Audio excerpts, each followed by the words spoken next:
Welcome to Nicole's Notes, a study guide for everyday life and beyond. I'm Nicole Zeller, and in every episode, we dig into what matters: politics, relationships, culture, the absurdities that make being human so damn complicated. No apologies and no simplified answers, just clear thinking about messy things. So let's go.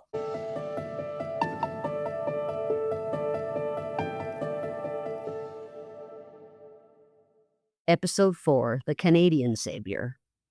Why we almost fell for it here. We talk about false saviors like they're an American problem, like Trump is a uniquely American phenomenon. But we had our own version, a different flavor, but the same archetype. Pierre Oillievre has spent years positioning himself as the false savior of Canada.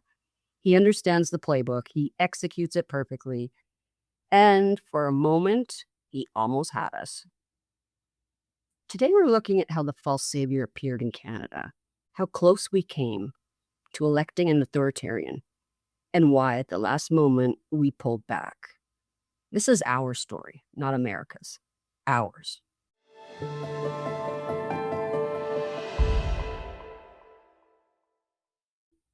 Pierre Oillievre came to power in the Conservative Party by doing exactly what Trump did, identifying the people who felt invisible and saying, "I see you. The system is rigged and I'm going to fight back." He said, "You're struggling with the rent? Yeah, the elites caused it. You're worried about your kids? The system has abandoned you. You feel unheard? The media and the government don't care about you." And Canada listened because these things were true. Housing is unaffordable and the system sometimes is rigged and people are struggling. Poilievre used all the techniques, the big lie. I'm the only one who understands what you need. The enemy focus, the elites, the liberal establishment, the woke. Breaking norms, he said crude things, he attacked institutions. He positioned himself as an outsider, even though he'd been in Parliament for decades. And Canadians were ready to follow. Polls showed him leading. The Liberals were in collapse. Trudeau was stepping down. Everything pointed to a Poilievre victory. We were about to elect a false savior. But then something happened. It's something I don't think Poilievre anticipated. Trump threatened to annex Canada. And suddenly, Canadian identity mattered more than anger at the system.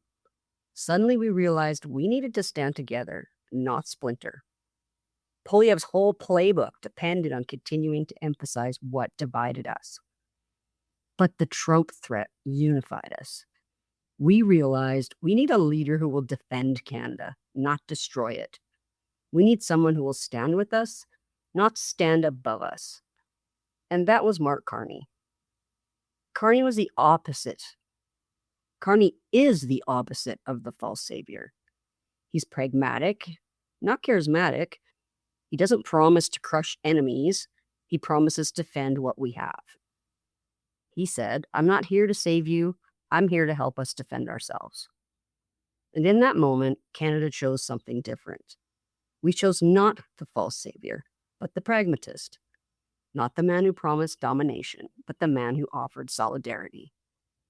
It wasn't a dramatic choice. It didn't feel revolutionary, but it was the most important choice we made as a country to this day. Canada almost fell for the false savior. We came very close, but we didn't. And understanding why we didn't is crucial to understanding how other countries might avoid the same trap.